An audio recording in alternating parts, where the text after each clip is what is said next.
मैं सबसे पहले यहाँ उपस्थित सभी पूज्य संतगण को प्रणाम करता हूँ।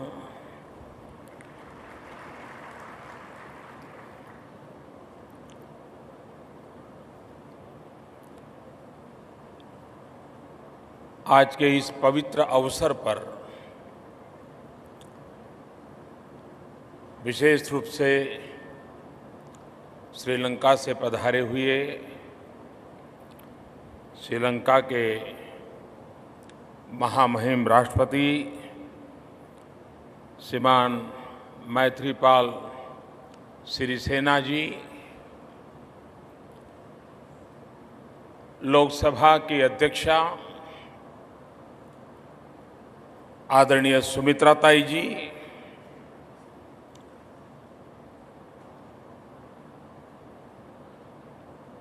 मध्य प्रदेश के अति लोकप्रिय मुख्यमंत्री श्रीमान शिवराज सिंह चौहान जी,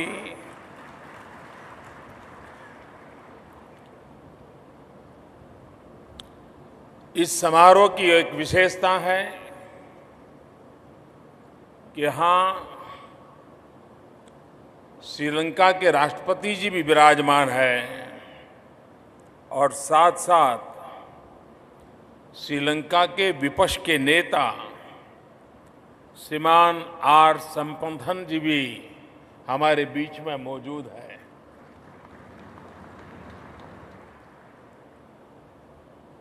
मंच पर विराजमान सभी आदरणीय महानुभाव और विशाल संख्या में उपस्थित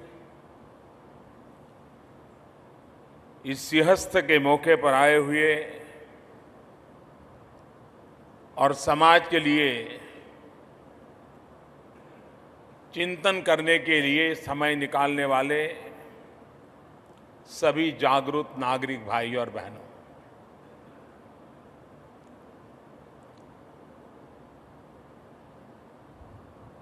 हम लोगों का एक स्वभाव दोष रहा है एक समाज के नाते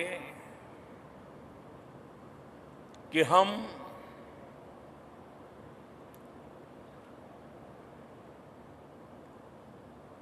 अपने आप को हमेशा परिस्थितियों को परे समझते हैं।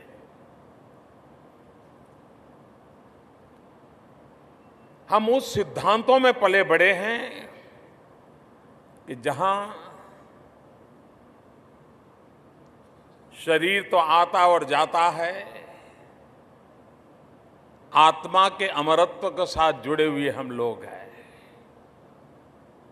और उसके कारण हमारी आत्मा की सोच न हमें काल से बंधने बंध देती है, न हमें काल का गुलाम बनने देती है। लेकिन उसके कारण एक ऐसी स्थिति पैदा हुई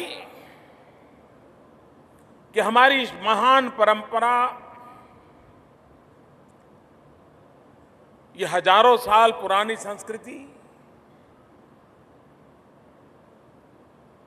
इसके कई पहलू, वो परंपराएं किस सामाजिक संदर्भ में शुरू हुई, किस काल के गर्भ में पैदा हुई, किस विचार मंथन में से बीजारोपण हुआ, वो करीब करीब अलभ्य है। और उसके कारण ये कुंभ मेले की परंपरा कैसे प्रारंभ हुई होगी, उसके विषय में अनेक प्रकार के विविध मंत्र प्रचलित है। कालखंड भी बहुत बड़ा अंतराल वाला है। कोई कहेगा 1000 साल पहले तो कोई कहेगा 2000 साल पहले। लेकिन इतना निश्चित है कि परंपरा मानव जीवन की सांस्कृतिक यात्रा की पुरातन व्यवस्थाओं में से एक है। मैं अपने तरीके से जब सोचता हूं तो मुझे लगता है कि कुंभ का मेला वैसे 12 साल में एक बार होता है और नासिक हो, उज्जैन हो, हरिद्वार हो, वहां 3 साल में एक बार होता है। प्रयागराज में 12 साल में एक बार होता है।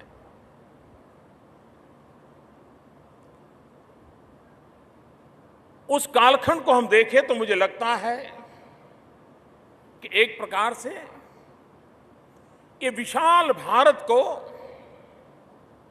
अपने में समेटने का ये प्रयास ये कुंभ मेले के द्वारा होता था।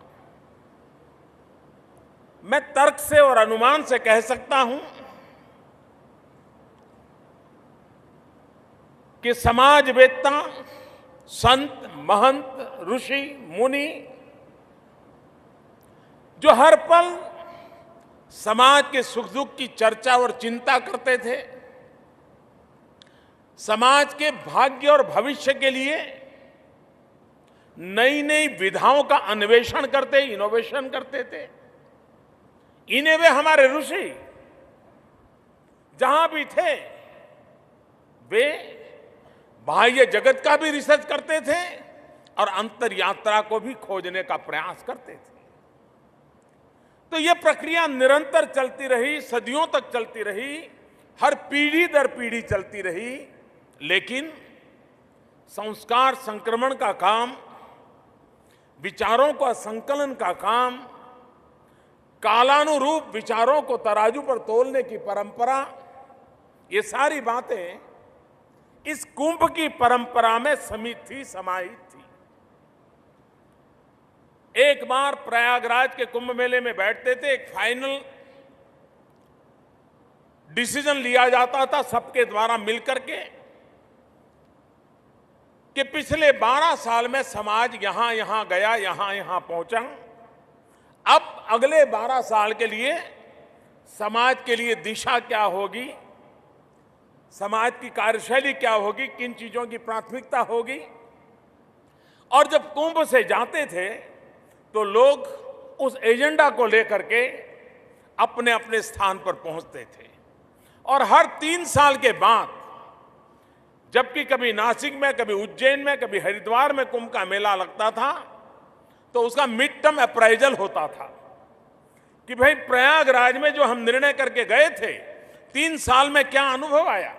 और हिंदुस्तान के कोने कोने से लोग आते थे, 30 दिन तक एक ही स्थान पर रह करके समाज की गतिविधियों, समाज की आवश्यकताएं, बदलता हुआ युग, उसका चिंतन मनन करके उसमें फिर एक बार 3 साल का करणीय एजेंडा तय होता था in the light of the main Mahakumbh जो कि प्रयागराज में होता था। और फिर 3 साल के बाद दूसरा जब कुंभ लगता था तो फिर से रिव्यू होता था। एक अद्भुत सामाजिक रचना थी ये। लेकिन धीरे धीरे धीरे अनुभव यह आता है कि परंपरा तो रह जाती हैं, प्राण खो जाता है। हमारे यहां भी अनुभव यह आया कि परंपरा तो रह गई, लेकिन समय का अभाव है। अब 30 दिन कौन रहेगा, 45 दिन कौन रहेगा। आओ भाई 15 मिनट जरा डुबकी लगा दे, पाप धो जाए, पुण्य कमा ले और चले जाए। ऐसी जैसे बदलाव आया, उसमें से उज्जैन के इस कुंभ में संतों के आशीर्वाद से एक नया प्रयास प्रारंभ हुआ है। और यह नया प्रयास एक प्रकार से उस सदियों पुरानी व्यवस्था का ही एक मॉडर्न एडिशन है, और जिसमें वर्तमान समझ में, वैश्विक संदर्भ में मानव जात के लिए क्या चुनौतियां हैं, मानव कल्याण के मार्ग क्या हो सकते हैं, बदलते हुए युग में काल बाह्य चीजों को छोड़ने की हिम्मत कैसे आए। पुरानी चीजों को बोझ लेकर के चल करके आदमी थक जाता है। उन पुरानी काल बाह्य चीजों को छोड़ करके एक नए विश्वास और नई ताजगी के साथ कैसे आगे बढ़ जाए, उसका एक छोटा सा प्रयास इस विचार महाकुंभ के अंदर हुआ है। जो 51 बिंदु अमृत बिंदु इसमें से फलित हुए हैं, क्योंकि ये एक दिन का समारोह नहीं है। जैसे शिवराज जी ने बताया, देश और दुनिया के इस विषयों के जानकार लोगों ने मिलकर के 2 साल मंथन किया है, साल भर विचार विमर्श किया है, और पिछले 3 दिन से इसी पवित्र अवसर पर ऋषियों मुनियों संतों की परंपरा को निभाने वाले महान संतों के सानिध्य में इसका चिंतन मनन हुआ है। और उसमें से ये 51 अमृत बिंदु समाज के लिए प्रस्तुत किए गए हैं। मैं नहीं मानता हूं कि हम राजनेताओं के लिए इस बात को लोगों के गले उतारना हमारे बस की बात है, हम नहीं मानते। लेकिन हम इतना जरूर मानते हैं कि समाज के लिए निस्वार्थ भाव से काम करने वाले लोग, चाहे वो गेरुए वस्त्र में हो या न हो, लेकिन त्याग और तपस्या के अधिष्ठान पर जीवन जीते हैं। चाहे एक वैज्ञानिक अपनी लेबोरेटरी में खपा हुआ हो, चाहे एक किसान अपने खेत में खपा हुआ हो, चाहे एक मजदूर अपना पसीना बहा रहा हो, चाहे एक संत समाज का मार्गदर्शन करता हो, ये सारी शक्तियां एक दिशा में अगर चल पड़ती हैं तो कितना बड़ा परिवर्तन ला सकती हैं। और उस दिशा में ये 51 अमृत बिंदु जो है, आने वाले दिनों में भारत के जनमानस को और वैश्विक जनसमूह को भारत किस प्रकार से सोच सकता है और राजनीतिक मंच पर से किस प्रकार के विचार प्रभाव समयानुकूल हो सकते हैं, इसकी चर्चा अगर आने वाले दिनों में चलेगी तो मैं समझता हूं कि प्रयास सार्थक होगा। हम वो लोग हैं जहां हमारी हर छोटी छोटी चीज बड़ी समझने जैसी है। हम उस संस्कार सरिता से निकले हुए लोग हैं जहां एक भिक्षुक भी भिक्षा मांगने के लिए जाता है तो भी उसके मुंह से निकलता है, दे उसका भी भला न दे उसका भी भला। ये छोटी बात नहीं है, ये एक वो संस्कार परंपरा का परिणाम है कि एक भिक्षुक के मुंह से भी शब्द निकलता है, जो देगा उसका भी भला, जो नहीं देगा उसका भी भला। यानी मूल चिंतन तत्व भाव ये है कि सबका भला हो, सबका कल्याण हो। ये हर प्रकार से हमारी रगों में भरा पड़ा है। हम ही तो लोग हैं जिनको सिखाया गया है, तेन तकते न भूंजी था, त्याग कर के ही भोग देगा, अप्रतिम आनंद होता है। ये हमारी रगों में भरा पड़ा है। जो हमारी रगों में है वो क्या हमारे जीवन आचरण से अछूता तो नहीं हो रहा है। इतनी महान परंपरा को कहीं हम खो तो नहीं दे रहे हैं, लेकिन कभी उसको जगजोर किया जाए तो अनुभव आता है कि नहीं, आज भी ये सामर्थ्य हमारे देश में पड़ा है। किसी समय इस देश के एक प्रधानमंत्री लाल बहादुर शास्त्री ने देश को आह्वान किया था कि सप्ताह में एक दिन शाम का खाना छोड़ दीजिए, देश को अन्न की जरूरत है। और इस देश के कोटि कोटि लोगों ने तेन तख्तेन भूंजी था, इसको अपने जीवन में चरितार्थ करके दिखाया था। और कुछ पीढ़ी तो लोग अभी भी जिंदा है जो लाल बहादुर शास्त्री ने कहा था सप्ताह में एक दिन खाना नहीं खाते। ऐसे लोग आज भी हैं। यही तो तेन तख्तेन भूंजी था का मंत्र हमारी रगों में पला है। पिछले दिनों ऐसे ही बातों में मैंने पिछले मार्च महीने में देश के लोगों के सामने एक विषय रखा था, ऐसे ही रखा था, रखते समय मैंने भी नहीं सोचा था कि मेरे देश के जन सामान्य का मन इतनी ऊंचाइयों से भरा पड़ा है।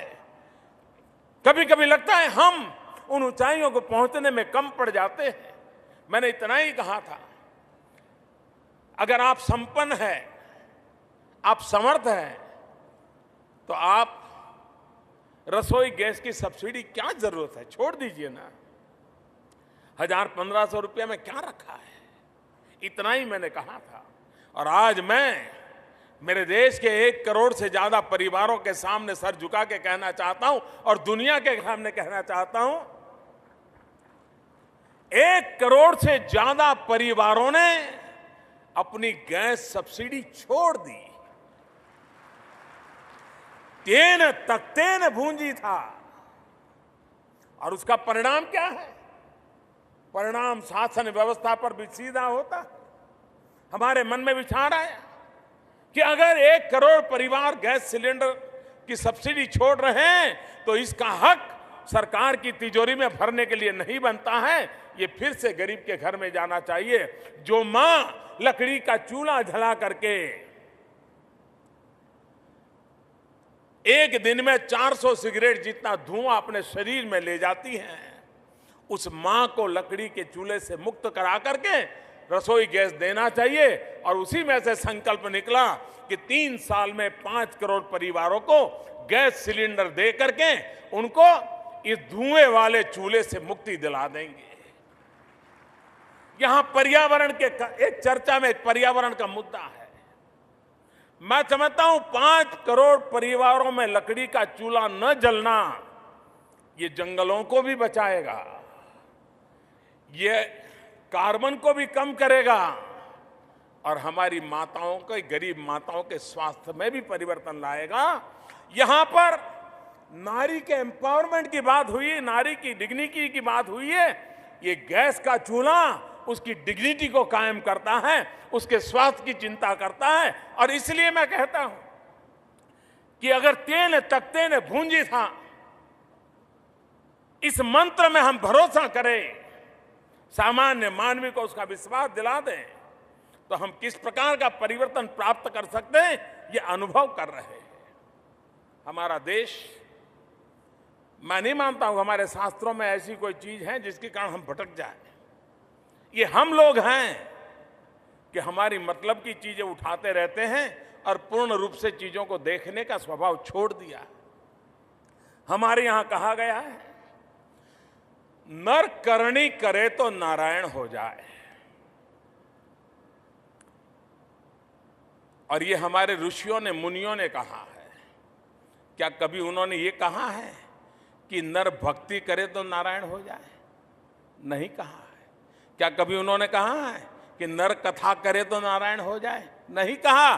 संतों ने भी कहा है नर करनी करे तो नारायण हो जाए। और इसलिए ये 51 अमृत बिंदु हमारे सामने है, उसका एक संदेश यही है कि नर करनी करे तो नारायण हो जाए। और इसलिए हम करनी से बाध्य होने चाहिए। और तभी तो अर्जुन ने को भी यही तो कहा गया था, योगः कर्मसु कौशलम।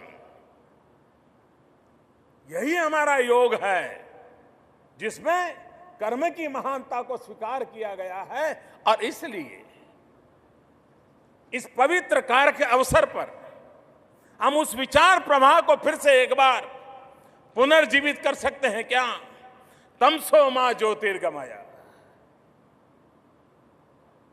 ये विचार छोटा नहीं है। और प्रकाश कौन सा, वो कौन सी ज्योति? ये ज्योति ज्ञान की है, ज्योति प्रकाश की है। और हम ही तो लोग हैं जो कहते हैं कि ज्ञान को न पूरब होता है न पश्चिम होता है, ज्ञान को न बीती हुई कल होती है, ज्ञान को न आने वाली कम होती है। ज्ञान अजरा अमर होता है और हर काल में उपकारक होता है। यह हमारी परंपरा रही है। और इसलिए विश्व में जो भी श्रेष्ठ हैं, इसको लेना, पाना, पचाना, इंटरनलाइज करना, ये हम लोगों को सदियों से आदत रही है। हम एक ऐसे समाज के लोग हैं जहां विविधताएं भी हैं और कभी कभी बाहर वाले व्यक्ति को कॉन्फ्लिक्ट भी नजर आता है। लेकिन दुनिया जो कॉन्फ्लिक्ट मैनेजमेंट को लेकर के इतने सेमिनार कर रही हैं, लेकिन रास्ते नहीं मिल रहे। हम लोग हैं जिन्हें इनहेरेंट कॉन्फ्लिक्ट मैनेजमेंट का हमें सिखाया गया है, वरना दो एक्सट्रीम हम कभी भी नहीं सोच सकते थे। हम भगवान राम की पूजा करते हैं, जिन्होंने पिता की आज्ञा का पालन किया था, और हम वो लोग हैं जो प्रहलाद की भी पूजा करते हैं, जिसने पिता की आज्ञा का अवमानना की थी। कितना बड़ा कॉन्फ्लिक्ट। एक वो महापुरुष जिसने पिता की आज्ञा को माना, वो भी हमारे पूजनीय, और एक दूसरा महापुरुष जिसने पिता की आज्ञा का अनादर किया, वो भी हमारा महापुरुष। हम वो लोग हैं जिन्होंने माता सीता का प्रणाम करते हैं, जिसने पति और ससुर की इच्छा के अनुसार अपना जीवन दे दिया। और उसी प्रकार से हम उस मीरा की भी भक्ति करते हैं, जिसने पति की आज्ञा की अवज्ञा कर दी थी। यानी हम किस प्रकार के कॉन्फ्लिक्ट मैनेजमेंट को जानने वाले लोग हैं। ये हमारी स्थिति का कारण क्या है? और कारण ये है कि हम हठवादिता से बंधे हुए लोग नहीं हैं, हम दर्शन के जुड़े हुए लोग हैं। और दर्शन तपी तपाई विचारों की प्रक्रिया और जीवन शैली में से निचोड़ के रूप में निकलता रहता है, जो समयानुकूल उसका विस्तार होता जाता है, उसका एक व्यापक रूप समय में आता है। और इसलिए हम उस दर्शन की परंपराओं से निकले हुए लोग हैं, जो दर्शन आज भी हमें इस जीवन के लिए जीने के लिए प्रेरणा देता है। यहां पर विचार मंथन में एक विषय यह भी रहा, वैल्यूज कैसे बदलते हैं। आज दुनिया में अगर आप में से किसी को अध्ययन करने का स्वभाव हो तो देखिए, दुनिया के समृद्ध देश जब वो चुनाव के मैदान में जाते हैं, तो वहां के राजनीतिक दल, राजनेता उनके चुनाव में एक बात बार बार उल्लेख करते हैं, और वो कहते हैं, हम हमारे देश में फैमिलीज वैल्यू को पुनः प्रस्थापित करेंगे। पूरा विश्व परिवार संस्था, पारिवारिक जीवन के मूल्य, उसका महात्म्य बहुत अच्छी तरह समझने लगा है। हम उसमें पले बढ़े हैं, इसलिए कभी उसमें छोटी सी भी इधर उधर हो जाता है, पता नहीं चलता है कि हम कितना बड़ा नुकसान कर रहे हैं। लेकिन हमारे सामने चुनौती है कि वैल्यूज, और वैल्यूज यानी वो विषय नहीं है कि आपकी मान्यता और मेरी मान्यता, जो समय की कसौटी पर कसकर के खरे उतरे हैं, वही तो वैल्यूज होते हैं। और इसलिए हर समाज के अपने वैल्यूज होते हैं। उन वैल्यूज के प्रति हम जागरूक कैसे हों? इन दिनों मैं देखता हूं, अज्ञान के कारण कहो या तो इंफीरियरिटी कॉम्प्लेक्स के कारण कहो, जब कोई बड़ा संकट आ जाता है, बड़ा विवाद आ जाता है, तो हम ज्यादा से ज्यादा ये कह करके भाग जाते हैं, ये तो हमारी परंपरा है। आज दुनिया इस प्रकार की बातों को मानने के लिए तैयार नहीं है। हमने वैज्ञानिक आधार पर अपनी बातों को दुनिया के सामने रखना पड़ेगा। और इसलिए यही तो कुंभ के काल में ये विचार विमर्श आवश्यकता है, जो हमारे मूल्यों की, हमारे विचारों की धार निकाल सके। हम जानते हैं, कभी कभी जिनके मुंह से परंपरा की बात सुनते हैं, यही देश ये मान्यता से ग्रस्त था कि हमारे ऋषियों ने, मुनियों ने, संतों ने समंदर पार नहीं करना चाहिए, विदेश नहीं जाना चाहिए, ये हम लोग मानते थे। और एक समय था जब समंदर पार करना बुरा माना जाता था, वो भी एक परंपरा थी। लेकिन काल बदल गया। वही संत अगर आज विश्व भ्रमण करते हैं सातों समंदर पार करके जाते हैं, परंपराएं उनके लिए कोई रुकावट नहीं बनती हैं, तो और चीजों में परंपराएं क्यों रुकावट बननी चाहिए? ये पुनर्विचार करने की आवश्यकता है। और इसलिए परंपराओं के नाम पर अवैज्ञानिक तरीके से बदले हुए युग को, बदले हुए समाज को मूल्यों के अधिष्ठान पर जीवित रखते हुए उसको मोड़ना, बदलना, दिशा देना, ये हम सबका कर्तव्य बनता है, हम सबका दायित्व बनता है। और उस दायित्व को अगर हम निभाते हैं तो मुझे विश्वास है कि हम समस्याओं का समाधान खोज सकते हैं। आज विश्व दो संकटों से गुजर रहा है। एक तरफ ग्लोबल वार्मिंग, दूसरी तरफ आतंकवाद। क्या उपाय है इसका? आखिर इसके मूल में कौन सी चीजें पड़ी हैं? होलियर देन दाओ, तेरे रास्ते से मेरा रास्ता ज्यादा सही है, यही तो भाव है जो कॉन्फ्लिक्ट की ओर हमें घसीटता ले चला जा रहा है। विस्तारवाद, यही तो है जो हमें कॉन्फ्लिक्ट की ओर ले जा रहा है। युग बदल चुका है।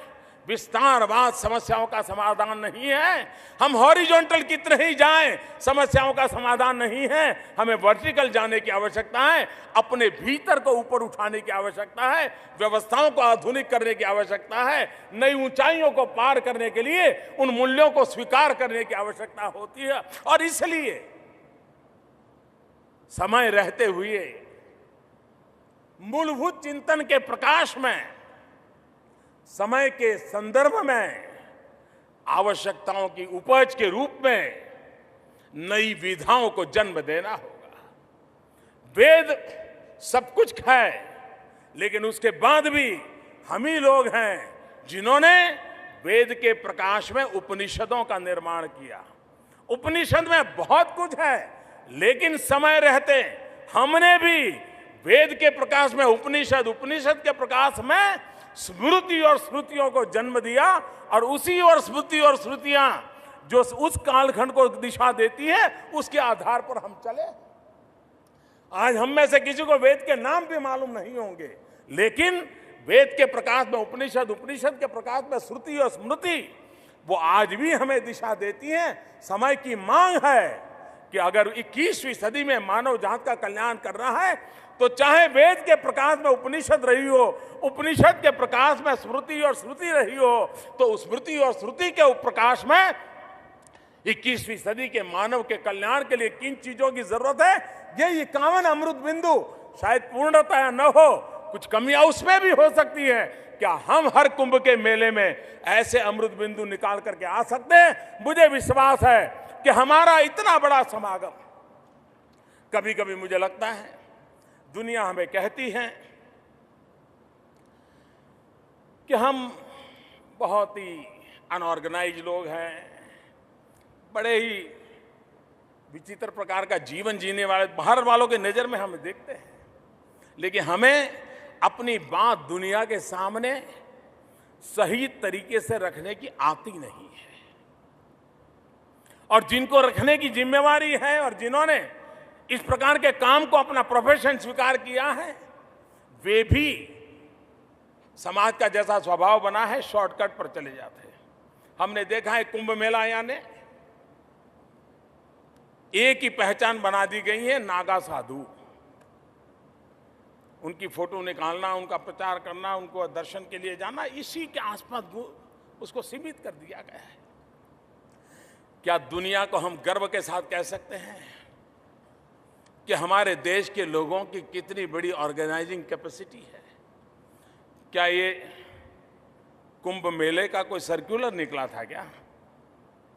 निमंत्रण कार्ड गया था क्या? हिंदुस्तान के हर कोने में और दुनिया में रहते हुए भारतीय मूल के लोगों को कोई इनविटेशन कार्ड गया था क्या? कोई 5 स्टार होटलों का बुकिंग था क्या?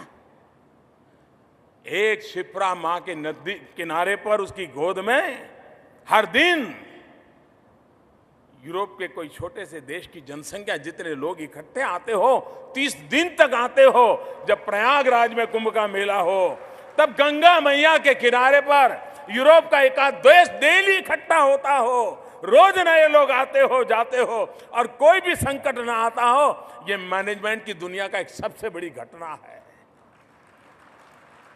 लेकिन हम भारत का ब्रांडिंग करने के लिए हमारी इस ताकत का परिचय नहीं करवा रहे। मैं कभी कभी कहता हूं हमारे हिंदुस्तान का चुनाव दुनिया के लिए अजूबा है कि इतना बड़ा देश,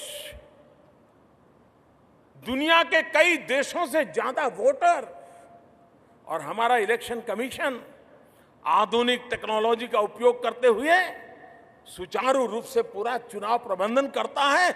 विश्व के लिए, प्रबंधन के लिए ये सबसे बड़ा केस स्टडी है, सबसे बड़ा केस स्टडी है। मैं तो दुनिया की बड़ी बड़ी यूनिवर्सिटीज को कहता हूं कि हमारे इस कुंभ मेले की मैनेजमेंट को भी एक केस स्टडी के रूप में दुनिया की यूनिवर्सिटियों ने स्टडी करना चाहिए। हमने अपने वैश्विक रूप में अपने आप को प्रस्तुत करने के लिए दुनिया जो भाषा समझती है उस भाषा में रखने की आदत भी समय की मांग है। हम अपनी बात को अपने ही तरीके से कहते रहेंगे तो दुनिया के गले नहीं उतरेगी। विश्व जिस बात को जिस भाषा में समझता है, जिस तर्क से समझता है, जिस आधारों के आधार पर समझ पाता है, वो हमें समझाने का प्रयास इस चिंतन मनन के द्वारा तय करना पड़ेगा।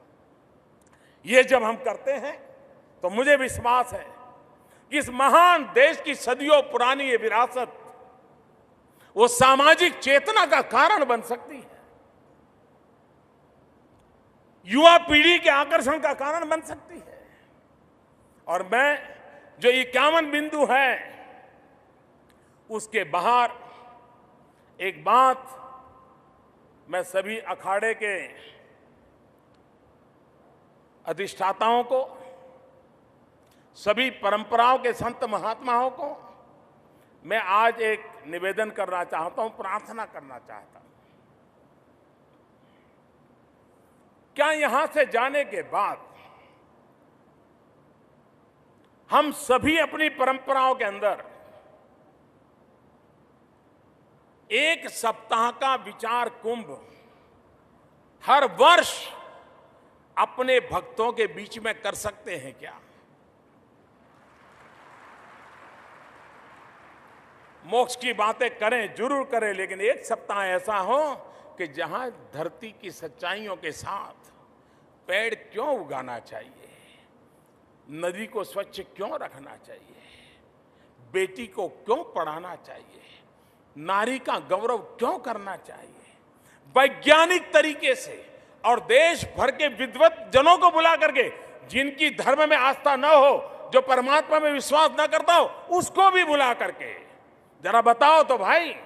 और हमारा जो भक्त समुदाय है उनके सामने विचार विमर्श हर परंपरा में साल में एक बार 7 दिन अपने अपने तरीके से अपने अपने स्थान पर ज्ञानी विज्ञानियों को बुला करके विचार विमर्श हो, तो आप देखिए 3 साल के बाद अब अगला जो हमारा कुंभ का अवसर आएगा और 12 साल के बाद जो महाकुंभ आता है वो जब आएगा, आप देखिए हमारी ये विचार मंथन की प्रक्रिया कितनी शार्पन हुई होगी।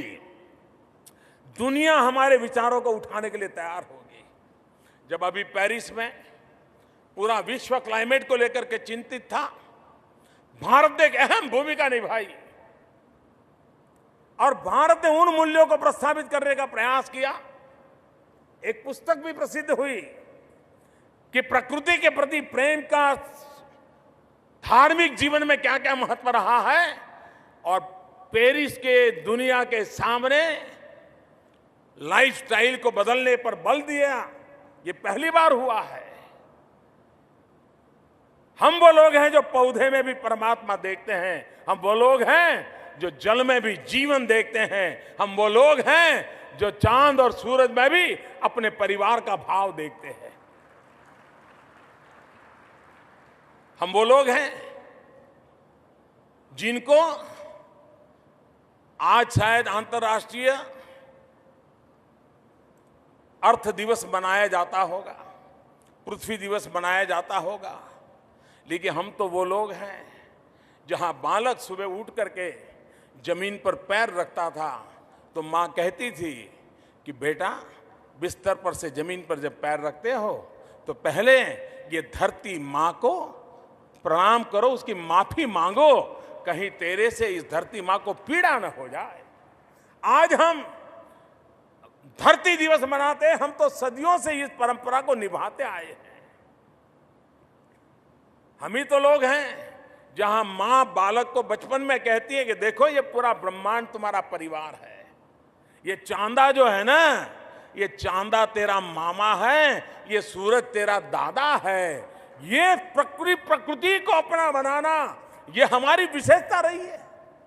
सहज रूप से हमारे जीवन में प्रकृति का प्रेम, प्रकृति के साथ संघर्ष नहीं, सहजीवन के संस्कार हमें मिले हैं। और इसलिए जिन बिंदुओं को लेकर के आज हम चलना चाहते हैं, उन बिंदुओं के पर विश्वास रखते हुए, और जो काल बाह्य है उसको छोड़ना पड़ेगा। हम काल बाह्य चीजों के बोझ के बीच जी नहीं सकते। और बदलाव कोई बड़ा संकट है, ये डर भी मैं नहीं मानता हूं कि हमारी ताकत का परिचय देता है। अरे बदलाव आने दो, बदलाव ही तो जीवन होता है। मरी पड़ी जिंदगी में बदलाव नहीं होता है, जिंदा दिल जीवन में ही तो बदलाव होता है। बदलाव को स्वीकार करना चाहिए। हम सर्व समावेशक लोग हैं, हम सबको जोड़ने वाले लोग हैं। ये सबको जोड़ने का हमारा सामर्थ्य है, ये कहीं कमजोर तो नहीं हो रहा। अगर हम कमजोर हो गए तो हम जोड़ने का दायित्व तो नहीं निभा पाएंगे, और शायद हमारे सिवा कोई जोड़ पाएगा कि नहीं पाएगा ये कहना कठिन है। इसलिए हमारा वैश्विक दायित्व बनता है कि जोड़ने के लिए भी हमारे भीतर जो विशिष्ट गुणों की आवश्यकता है, उन गुणों को हमें विकसित करना होगा। क्योंकि संकट से भरे जनजीवन को सुलभ बनाना हम लोगों ने दायित्व लिया हुआ है। और हमारे ऋषियों मुनियों की इस महान परंपरा ज्ञान के भंडार है, अनुभव की एक महान परंपरा रही है। उसके आधार पर हम इसको लेकर के चलेंगे तो मुझे पूरा विश्वास है कि जो अपेक्षाएं हमसे हैं वो पूरी होगी। आज ये समारोह संपन्न हो रहा है। मैं शिवराज जी को और उनकी पूरी टीम को हृदय से बहुत बहुत बधाई देता हूं। इसने उत्तम योजना के लिए बीच में प्रकृति ने कसौटी कर दी।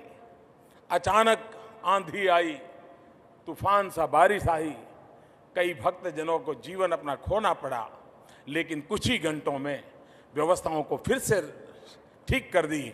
मैं उन सभी 40,000 के करीब मध्य प्रदेश सरकार के छोटे मोटे साथी इस सेवा में रत हैं, मैं विशेष रूप से उनको बधाई देना चाहता हूं कि आपके इस प्रयासों के कारण सिर्फ मेला संपन्न हुआ ऐसा नहीं है, आपके इन उत्तम प्रयासों के कारण विश्व में भारत की एक छवि भी बनी है। भारत के सामान्य मानवी के मन में हमारा अपने ऊपर एक विश्वास बढ़ता है इस प्रकार की चीजों से। और इसलिए जिन 40,000 के करीब लोगों ने 30 दिन रात मेहनत की है, उनको भी मैं बधाई देना चाहता हूं। मैं उज्जैन वासियों का भी हृदय से अभिनंदन करना चाहता हूं। उन्होंने पूरे विश्व का यहां स्वागत किया, सम्मान किया, अपने मेहमान की तरह सम्मान किया। और इसलिए उज्जैन के मध्य प्रदेश के नागरिक बंधु भी अभिनंदन के बहुत बहुत अधिकारी हैं, उनको भी हृदय से बहुत बहुत अभिनंदन करता हूं। और अगले कुंभ के मेले तक हम फिर एक बार अपनी विचार यात्रा को आगे बढ़ाएं। इसी शुभकामनाओं के साथ आप सबका बहुत बहुत धन्यवाद। फिर एक बार सभी संतों को प्रणाम और उनके आशीर्वाद, उनका सामर्थ्य, उनकी व्यवस्थाएं इस चीज को आगे चलाएगी, इसी अपेक्षा के साथ सबको प्रणाम।